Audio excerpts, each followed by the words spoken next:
In the misty foothills of the Appalachians, Emily and Mark had inherited a weathered Victorian from Mark's reclusive aunt.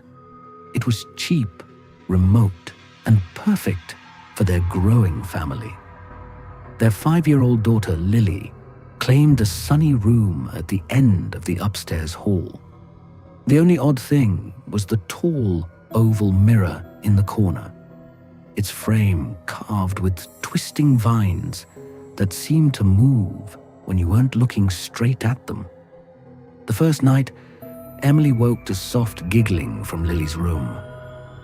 She found her daughter sitting up in bed, staring at the mirror. "She's pretty," Lily whispered. "She says her name is Clara." "Who, sweetheart?" "The lady who lives inside the glass." Mark laughed it off the next morning. Kids and their imaginary friends. But by the third night, the laughter turned to whispers. Adult whispers crawling through the walls after midnight. Emily swore she heard her own name spoken in a voice that wasn't hers. Objects began disappearing. Lily's favorite doll, Mark's car keys. Then they reappeared in strange places.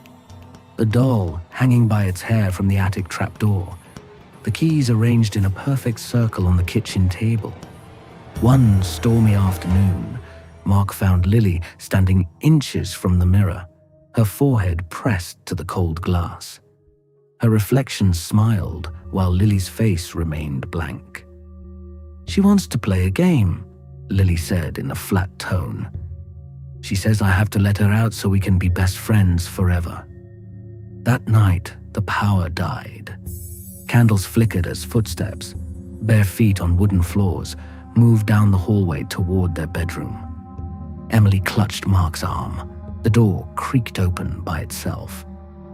In the dim glow, Lily stood at the foot of their bed.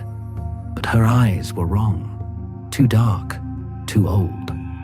"Clara is lonely," the child said, her voice layered with another, raspier one. "She stayed in the mirror for 100 years after her family locked her away. She only needs one more little girl to keep her company." Mark lunged forward, but Lily's tiny hand shot out with impossible strength, slamming him into the wall. Emily screamed as the mirror in Lily's room began to ripple like water. A pale woman with hollow sockets and a broken smile pressed against the other side, reaching through.